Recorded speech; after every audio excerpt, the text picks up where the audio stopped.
देखो, हमारे जिंदा रहते भी अभी संविधान बदलने की किसी की ताकत नहीं है। भले वो बिक जाएं, हमारे विधायक सांसद बिक सकते हैं, मंत्री बिक सकते हैं, लेकिन इस देश की जनता जाग चुकी है और बाबा साहब के संविधान की आँच नहीं आने देंगी। आँच, ये बता रहे हैं, आँच नहीं आएगी। और कोई माई का लाल ऐसा पैदा नहीं है जो संविधान बदल सके। तो ऐसे हमारे समाज के जो दलाल हैं, जो SC ST OBC के विधायक और सांसद हैं, जो संविधान की शपथ लेते हैं, वो लोग तो झूठे लोग हैं।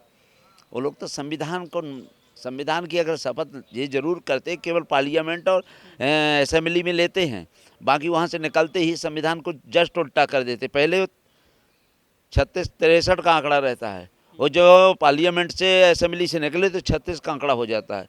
तो पहले बात तो मैं ये करना चाहता हूँ कि जो हमारे बाबा साहब के संविधान के अनुसार बने हुए हैं, उनको इस्तीफा दे देना चाहिए। जिस दिन संविधान बदलेगा उस दिन इस देश में खूनी क्रांति होगी, और संविधान को बदलने वाले जिंदा रहते हुए, बाबा साहब अम्बेडकर को मानने वालों के सामने जिंदा रहते हुए संविधान को नहीं बदला जाएगा। जो संविधान के दम पे सदन में पहुंचे हैं SC ST या OBC के आरक्षण के दम पर, वो कहीं विरोध तो करते नजर आते ही नहीं है सर। हमने बता रहे हैं कि उनका पहले 3 प्रतिज्ञाएं की जाती हैं। 3 गांधी की 3 बंदर मैंने बताया ना, बुरा ना देखो।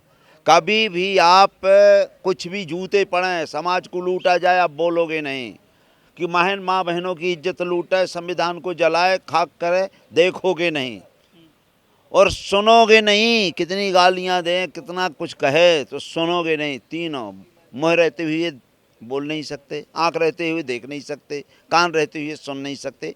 तो ये गूंगे बहरे, ये लोग जो हमारे लोकसभा और विधानसभा में बैठे हैं, SC ST के लोग, और विशेषकर पिछड़े, जब तक ये कुल्हाड़ी के बेट उनके अंदर घुसे रहेंगे, तब तक हमारे समाज के हरे भरे समाज को कटवाने का काम करेंगे, जिस तरह से पौधे को कटवाने का काम कुल्हाड़ी करती है। नमस्कार, मैं उमदेव। आज हम हैं दिल्ली में, हमारे साथ हैं RD प्रजापति जी।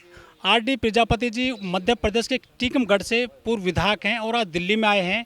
सर, क्या लगता है, जो BJP के नेता हैं वो लगातार कहते जा रहे हैं कि संविधान बदलेंगे।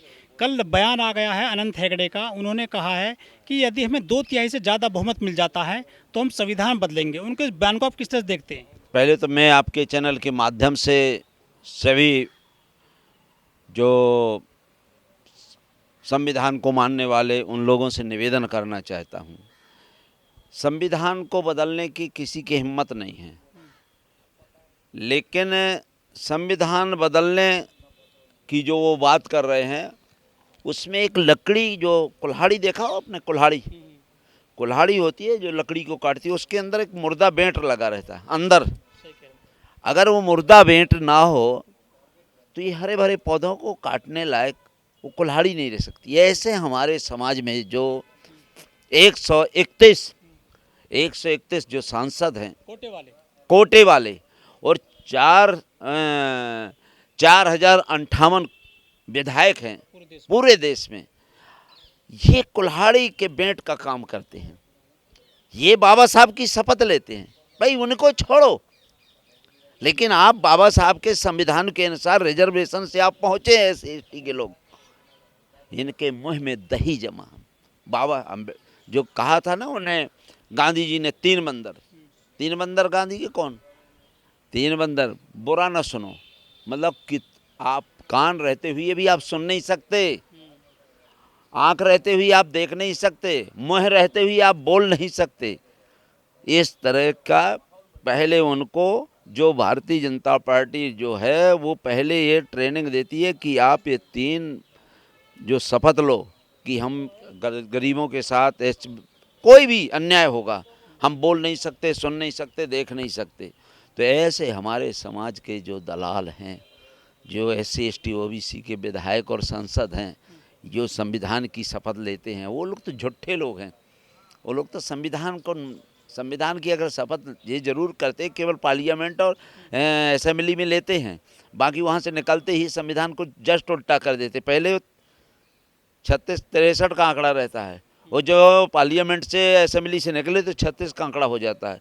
तो पहले बात तो मैं ये करना चाहता हूँ कि जो हमारे बाबा साहब के संविधान के अनुसार बने हुए हैं, उनको इस्तीफा दे देना चाहिए। उनको राष्ट्रपति को और अपने यहाँ राज्यपाल को इस्तीफा दे देना चाहिए कि हमारे संविधान की जो बात करती है या तो उस पर FIR दर्ज की जाए। जो संविधान का बदलने का बात करते हैं, राजतंत्र लाना चाहते, राजतंत्र वो ला रहे थे, क्योंकि उनने आपने देखो सिंगूर लाए थे पार्लियामेंट के अंदर, नई संसद में, तो वो तो पहला उनका उद्देश्य बन गया है। लेकिन हमारे गद्दार जो हैं, हम कहते हैं आप वहाँ रहो, लेकिन आप वहाँ रहने के बाद अपने संविधान से जिस आधार पर आप गए हो उस संविधान को मानना चाहिए। लेकिन प्रजापति जी, बड़ा सवाल ये है, मोदी जी ने खुद कहा था कि मैं संविधान की वजह से प्रधानमंत्री बना हूँ। चाय बेचने वाली का बेटा मतलब प्रधानमंत्री बन गया, या फिर वो खुद चाय बेचते थे। संविधान की वो काफ़ी प्रशंसा करते हैं और उनके मंत्री संविधान को गाली देते हैं, कहते हैं ख़त्म करेंगे संविधान को। मुँह में राम बगल में छुरी, इनकी करनी और कथनी में बहुत अंतर है। अगर माननीय मोदी जी ये चीज़ कहते होते तो पहली बात तो जो अशोक स्तंभ को हटा करके सिंगूर लाया गया, ये सबसे बड़ी घटिया चीज़ है। दूसरा, जो कोई भी जो उद्घाटन होता है, उद्घाटन में आप किसी एक धर्म की पूजा नहीं कर सकते। फर्स्ट बात है, आप फर्स्ट बहुत बड़े, आप हिंदुस्तान के या कहीं का भी हो, प्रधानमंत्री वो होता है जो संविधान की आप शपथ लेते हैं कि सभी धर्मों का आदर करेंगे। तो आप एक धर्म का कैसे आप प्रचार कर रहे हैं? आप कोई प्राण प्रतिष्ठा करेंगे या कोई उद्घाटन करेंगे तो आप संविधान को रख के करिए ना यार। आप संविधान की शपथ लेते हैं, और अगर नई संविधान की शपथ लेते हैं तो आप गीता पुराण की सब उसका शपथ लीजिए वहाँ। गीता पुराण की संविधान को छोड़ो, फिर क्यों अक्षुण्ण रखूँगा, ये करूँगा वो करूँगा। तो इनकी करनी और कथनी में अंतर है। और आप मोदी जी तो इस तरह से रंग बदलते हैं, आदमी गिरगिट तो एक दिन में, वही तो 1000 रंग बदलते हैं एक दिन में। क्या है, भारत का नहीं विश्व का पहला अपनी बात को पलटने वाले पहले विश्व के हमारे माननीय नरेंद्र मोदी जी प्रधानमंत्री हैं। लेकिन प्रजापति जी, 2017 में भी अनंत हेगड़े ने कहा था कि हम जो देश में आए ना सत्ता में, संविधान बदलने आए हैं। उन्होंने बात फिर से दोहरा दिया कल लिए। उनको डर क्यों नहीं है लोकतंत्र देश में ऐसी बात कहने का? भाई, आप लोगों ने कहा है कि मोदी जी ने सब बेच दिया, आप लोग कहते हैं ना, लेकिन उन्होंने खरीदा भी तो है। आपने कहा देश बेच दिया, भेल बेच दिया, रेल बेच दिया, पेट्रोल बेच दिया, LIC बेच दिया, लेकिन उन्होंने खरीदा है। पहला तो आपके मीडिया खरीदा है, जितने बड़े बड़े बने चैनल हैं उनको खरीद लिया उन्होंने, न्यायालय को खरीद लिया उन्होंने, मतलब जितने भी संस्थाएं ED, CD, CBI सबको खरीद रखा है। अगर CBI या EDI न खरीदा गया होता तो अभी माननीय सुप्रीम कोर्ट ने निर्णय लिया था कि भाई ये जो बॉन्ड्स हैं, बॉन्ड्स को आप 6 तारीख तक बताओ, प्रकट करो, 6 तारीख तक बताओ कि कहाँ किसने चुनावी बॉन्ड्स, तो चुनावी चंदा जिसको बॉन्ड्स कहते हैं, कितना किसने लिया कितना, लेकिन आज तक नहीं होता। जून तक फटकार तो लगाई सर। अरे फटकार भरे से कुछ हुई है मामले में। मेरा निवेदन है, फटकार भरे से मतलब नहीं रहता है, आपको जजमेंट देना चाहिए। ये चिल्लाने वल्लाने से फ़ायदा थोड़ी होता है। आप जजमेंट दो, जेल भेजो। ये आप अगर पूरा विश्व या पूरा देश जो भी न्यायालय पे भरोसा करता है, चाहे जिस देश में लाइए, तो हमारा तो स्वतंत्र देश है, न्यायालय पे भरोसा कुछ बचा नहीं है। अगर न्यायालय ही फटकार लगाता रहेगा तो फटकार से कुछ नहीं होने वाला। न्याय दो, न्यायालय का आदेश पारित करो, आदेश नहीं माना जाता तो प्रकरण कायम करके जेल भेजो। आर्थिक सलाहकार समिति है, उसके अध्यक्ष हैं विवेक देवराय।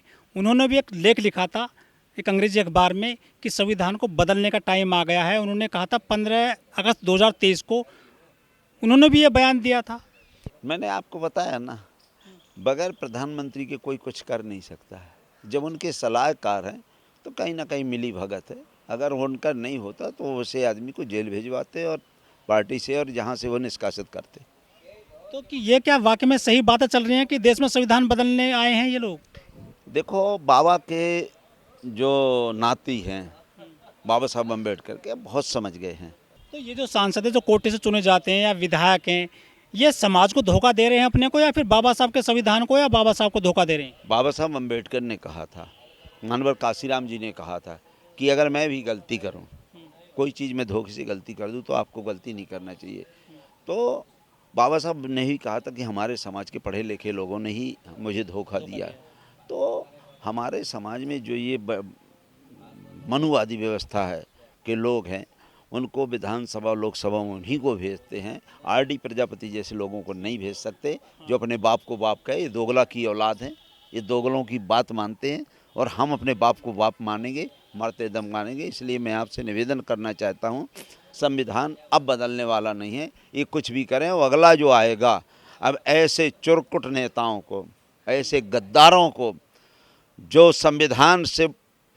संविधान के अनुसार चुन के जाते हैं, आरक्षण के समर्थन में जाते हैं और आरक्षण का लाभ लेके जाते हैं, ऐसे ही हमारी जनता अब अगले बार इन लोगों को भेजने का काम नहीं करेगी और जो बाबा साहब के संविधान को बचाएंगे उन्हीं को चुनने का काम करेगी। लेकिन बहुत सारे संगठन हैं बाबा साहब के नाम पर, कांसीराम जी के नाम पर दलितों के संगठन चल रहे हैं, लाखों बताए जाते हैं। ये कहीं विरोध क्यों नहीं करते हैं ऐसे बयानों का, खुलकर सड़क पर क्यों नहीं आते हैं जैसा आप बोल रहे हैं मुखर होकर के? देखो, काबुल में घोड़े नहीं होते हैं, कुछ गधे भी रहते हैं, आप समझ रहे हैं ना।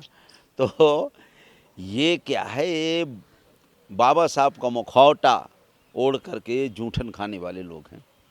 ये जूठन खाते हैं, चमचागिरी करते हैं और कचड़ा खाने में आज भी हमारे, पहले हम लोग नीचे बैठ के खाते थे, ये ऊपर बैठ के खाते हैं। जूठन खाने वाले लोग ही ऐसा कर सकते हैं और संविधान को हम लोगों को सबको मिलकर के रक्षा करना चाहिए। इसलिए बाबा साहब अम्बेडकर ने कहा था कि शिक्षा वह शेरनी का दूध है, जो पढ़ेगा वो जो पिएगा वो दहाड़ेगा। तो अब हमारे समाज के लोग दहाड़ने लगे हैं। हाँ, दहाड़ रहे हैं सर, तो आरक्षण का लाभ ले रहे हैं अंदर, लेकिन विरोध तो कहीं करते ही नहीं है सर। अब वो चुरकुट अभी गए हैं, अभी वो लोग गए नहीं हैं, अभी लड़के जा रहे हैं, ऐसा नहीं है। ओबीसी मैंने वो पूरे भारत में हम लोगों ने ओबीसी का आरक्षण करने के बाद आज राहुल गांधी पूरे गांव जाकर के आरक्षण की बात करने लगे, 1585 की बात करने लगे, जो आज हमने किया। एक मध्य प्रदेश के अंदर आरडी प्रजापति उसके मुख्य आदमी है। तो ऐसा नहीं है, आज हमारे देश की जो दूसरे नंबर की पार्टी, जो पहले नंबर की पहले पार्टी हुआ करती थी, उसका मुख्य आदमी राहुल गांधी जी पूरे देश में बता रहा, 1585 की बात कर रहा, आरक्षण की बात कर रहा और भागीदारी की बात कर रहा है। ये बहुत बड़ी चीज़ होती है और आज में समाज जाग गया।